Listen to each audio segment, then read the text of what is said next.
Hello everyone, welcome back to Sydney and Starlet, and if you are new here, welcome! Enjoy the videos. So today, me and Sydney are going to be reading a little golden book, Disney the Lion King. So let's begin.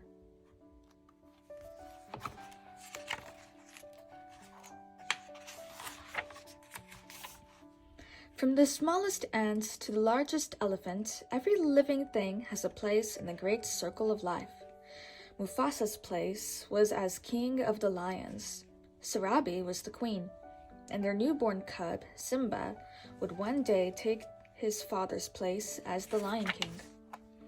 But on this day, little Simba rested in the hands of the wise baboon, Rafiki, who sprinkled the cub with dust and welcomed the future king to the great circle of life. Mufasa's brother, Scar, did not attend the ceremony. He was not happy that Simba was next in line to rule the Pride Lands, for Scar had always wanted to be king. Time passed, and Simba grew. Early one morning, Mufasa took him to the top of Pride Rock. "Simba, look," he said. "Everything the light touches is our kingdom." "Wow!" the young lion said. Then he asked, "What about the shadowy place?" "That's beyond our borders. You must never go there, Simba," warned Mufasa. Later, Simba proudly told his uncle, Scar, "Someday I'm gonna rule the whole kingdom." "Well, everything except the shadowy place. My father said I can't go there." "He's absolutely right," Scar slyly agreed. "An elephant's graveyard is no place for a young lion prince. Only the bravest lions go there." Scar knew Simba would want to prove that he was brave.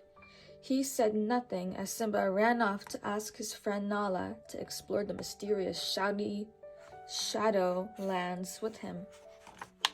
When the friends arrived at the Shadowlands, they discovered an eerie, steamy place filled with elephant bones.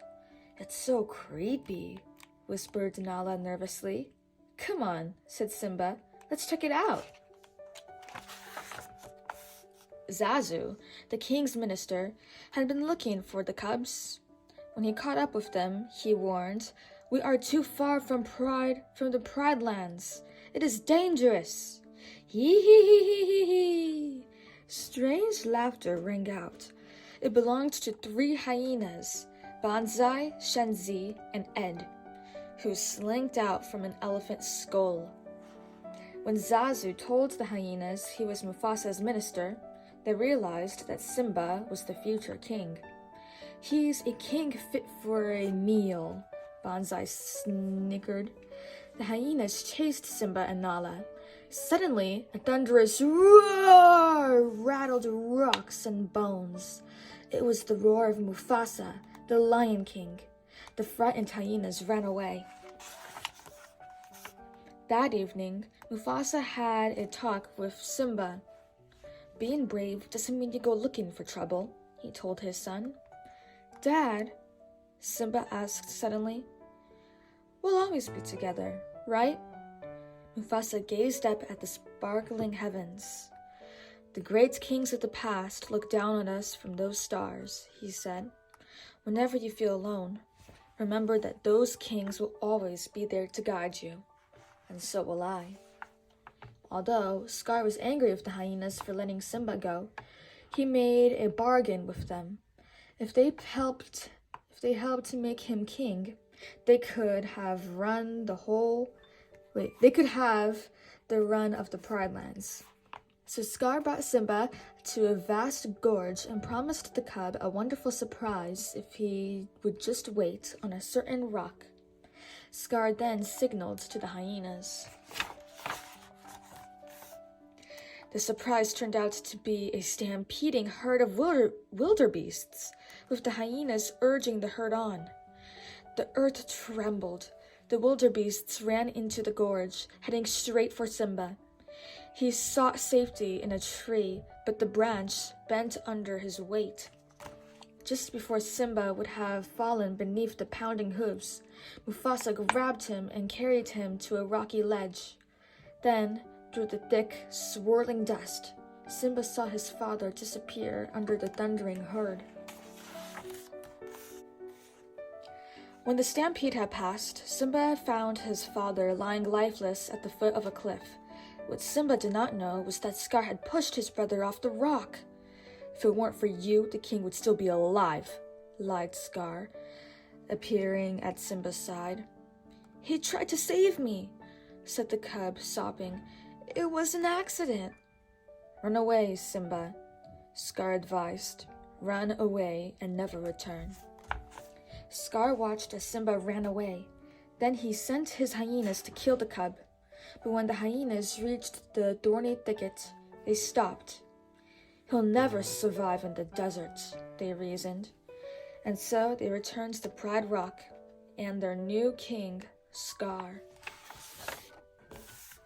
Under the burning desert sun, Simba surely would have died if it had not been for the two curious creatures, Timon the meerkat and Pumbaa the warthog.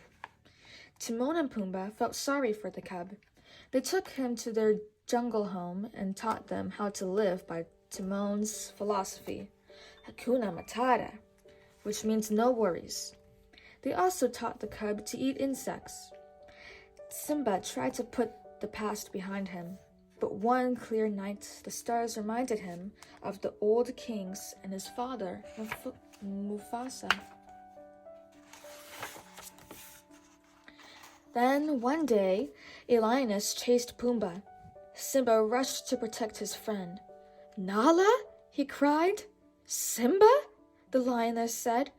"I thought you were dead." The friends embraced.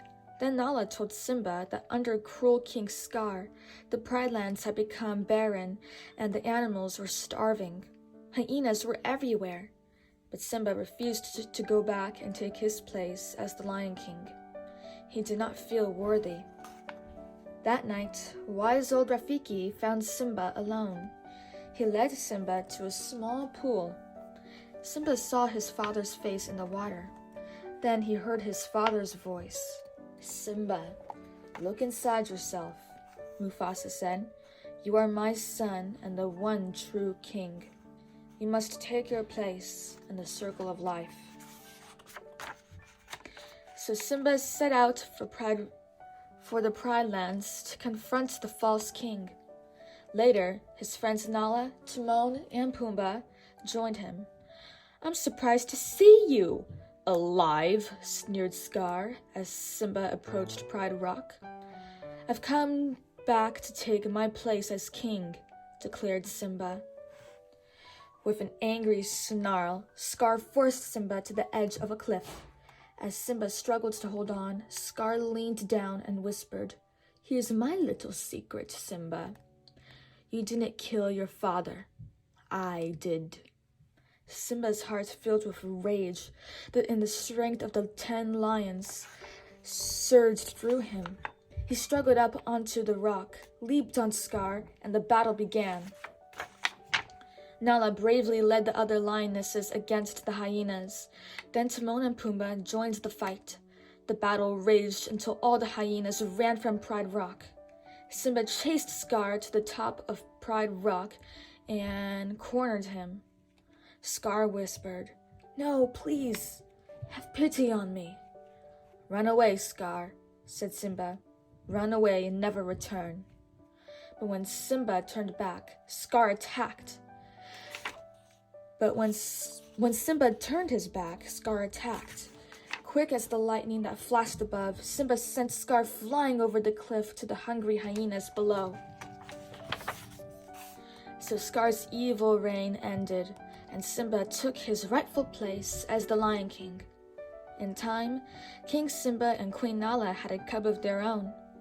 Way atop Pride Rock, their child rested in the hands of the wise baboon Rafiki, who sprinkled the cub with dust and welcomed her to the great circle of life. That ends. So that is it for today, everyone. Really hope you all enjoyed it, and we'll see you all next time. Bye. Bye-bye. Pick out your favorite page.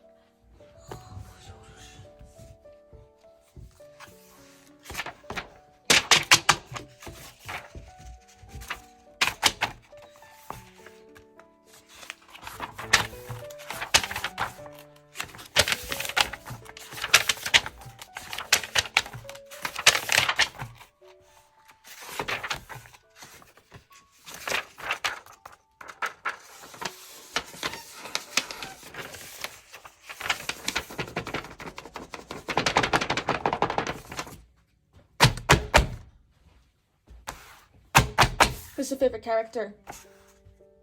Morg. Timon? Morg. Okay. Bye-bye!